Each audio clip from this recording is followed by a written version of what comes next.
What's up, everybody? King of Fomo here, coming at you with your daily crypto update. So we have finally made it, ladies and gentlemen. The merge is finally here, and there's a lot more to look forward to for Ethereum. So this is going to be an educational video for you guys, in case you're wondering kind of what's the big deal with this, how's it going to affect the price, how's it going to affect me long term, what's going to be different about Ethereum. I'm going to try and answer some of those questions simply in this video, as well as what is to come. So this website right here is ultrasound.money, and it talks a lot about Ethereum and the merge and different burns and all kinds of just statistics about how Ethereum is doing as a network.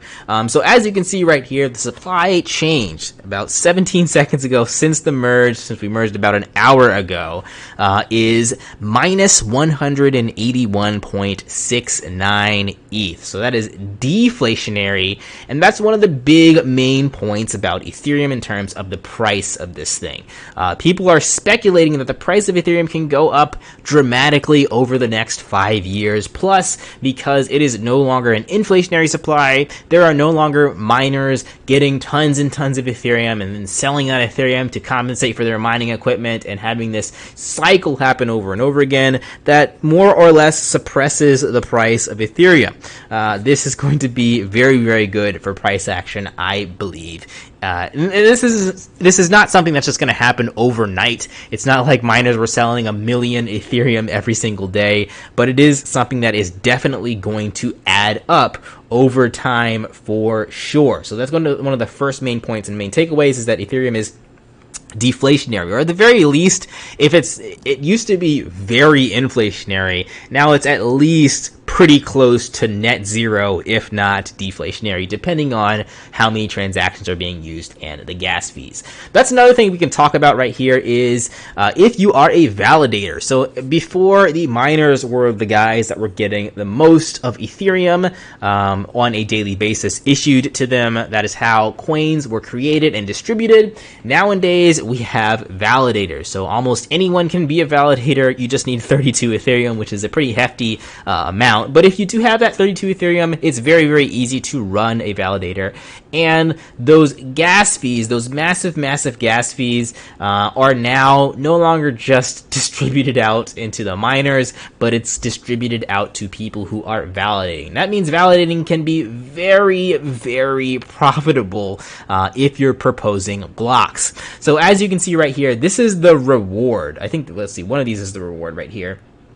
I believe, let me just make sure so I'm not lying to you guys right here. So you have the burn fees and you have the reward. The rewards is dependent on how much gas is used in the block that was proposed. So this sort of changed dramatically now. Now you can see people are making a lot of money on certain blocks. Before, it was around about this average of 0.03 Ethereum for every proposal. Now we can see up to 0.26 Ethereum in this proposal. So that's like what, close to about $300 for just proposing a block.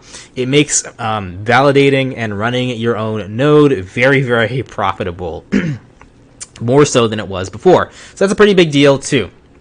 Now let's talk about the juicy bits, and that is what is to come. What's next for Ethereum? We did this merge. Finally, nothing really happens for you with the merge. You won't notice really anything different on the back end or anything that you're doing with Ethereum with transaction fees or speed or anything like that. But when are we going to start to see those differences? So let's go ahead and blow this up, make this a little bit bigger, and let's see if we can go to slideshow, and hopefully we can see all of this. We'll do from the beginning. So we have a lot of these technical terms kind of funnily named. The merge. So the merge was the first technical term.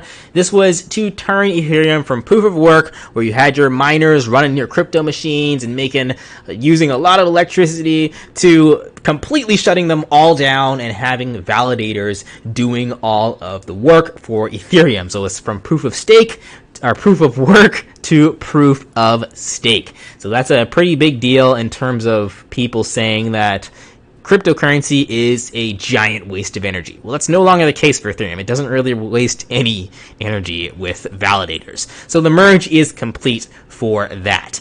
Next, we have the Surge, the Verge, the Purge, and the Splurge in that respective order. So the Surge is what they're aiming for next. And what they're going to do with Surge, I'm just going to simplify this because there's a lot of technical jargon here. They're hoping to do the two things that you guys really wanted for the merge, which is faster transactions.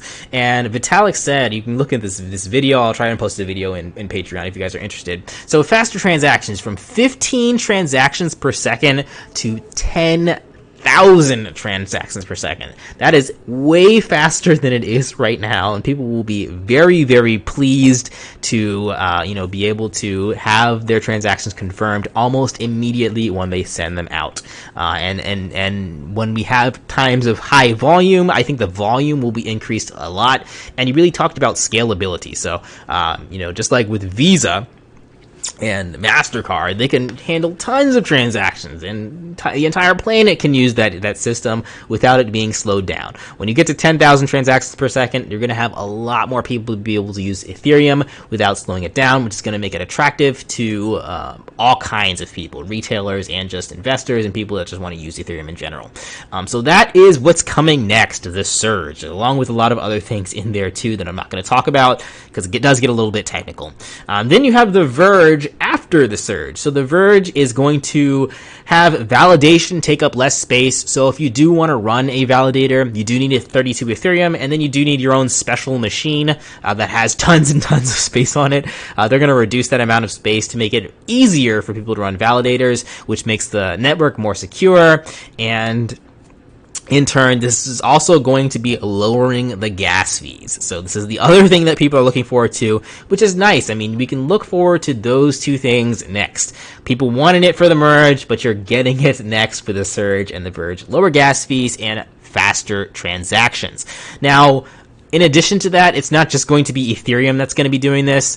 Vitalik talks a lot about layer 1 and layer 2, which means things like Polygon and Arbitrum and Optimism, taking a lot of those transactions off of Ethereum layer 1's back. So that is going to be kind of factored into this 10,000 transactions per second and lower gas fees. But nonetheless, I think we'll see a lot of adoption in those things, including things like Polygon.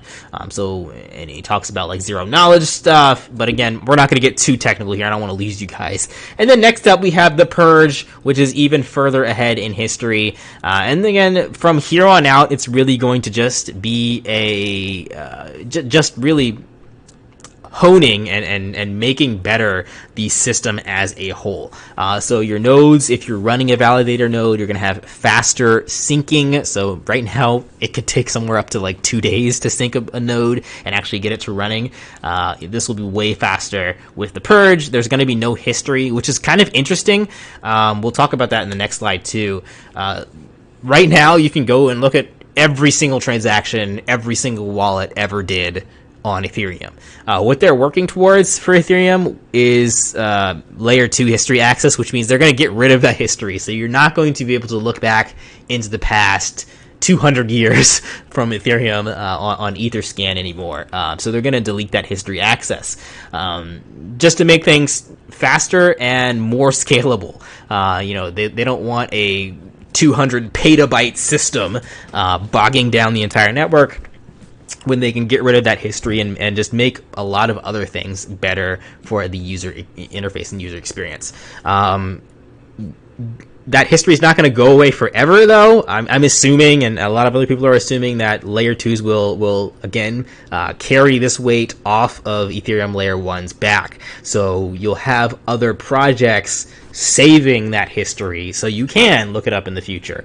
It shouldn't be entirely just erased altogether. There probably will be other systems to record that history permanently. And that's pretty much it. We talked about the issuance decreasing from 5 million per year to this much, much smaller number, which essentially makes Ethereum a deflationary asset. So that is kind of what we're looking at here. So we finally made the merge for Ethereum happen, but again, you probably won't see that much happening on your end.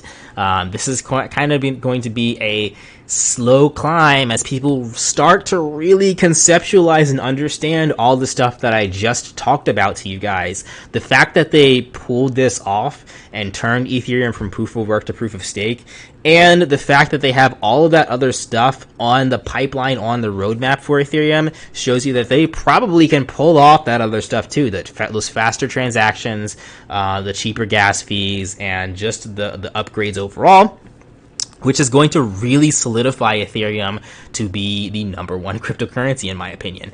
And then finally, this is one of the final points that I actually looked at. I still have to finish the video, but that Vitalik talked about is he does want Ethereum to get to a point where they're not doing massive upgrades anymore, which I think is really good. I think that just like with Visa and MasterCard, with your debit card or with your credit card, that really only changes for you every 8 years or so. So first we had our debit cards that we could slide with the magnetic strip. And then maybe 8 years later we had the chip access. And now almost all cards have that chip that's a little bit more secure. People can't steal your information as easily with that chip. So that's nice to have. And then about maybe 8 years later, almost all cards are now having the tap to pay feature. So these are good upgrades, but these upgrades take a lot longer because the system works well enough as it is. If it ain't broke, don't fix it.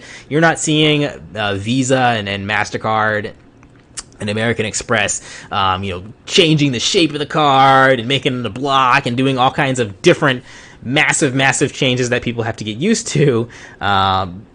But that's a good thing. I mean, it shows that the system can be stable for a long time. People can trust it. It's secure and it works. And that's what Ethereum is trying to get to after all those things that I talked about, that Surge, Verge, Splurge, and Purge. Once all of that is done, they're hoping to plateau and not stop development completely, but get to a point where it's sort of the Visa and MasterCard of cryptocurrency. So they don't have to do massive upgrades. They can do like a big upgrade over a longer period of time. So that is nice. I like what I hear from Ethereum. And we could talk about some competitors to them a little bit later. I don't want to stretch this video out too long, but definitely, I would say bookmark this page. I'll put this page on my Patreon too, ultrasound.money, and watch that video that Vitalik put out. All right, guys, I'll catch you in the next video. Like, comment, subscribe. If you're not a patron yet, make sure you become a Patreon so you get access to my videos earlier than everyone else here on YouTube. I will catch you guys in the next video. Peace out.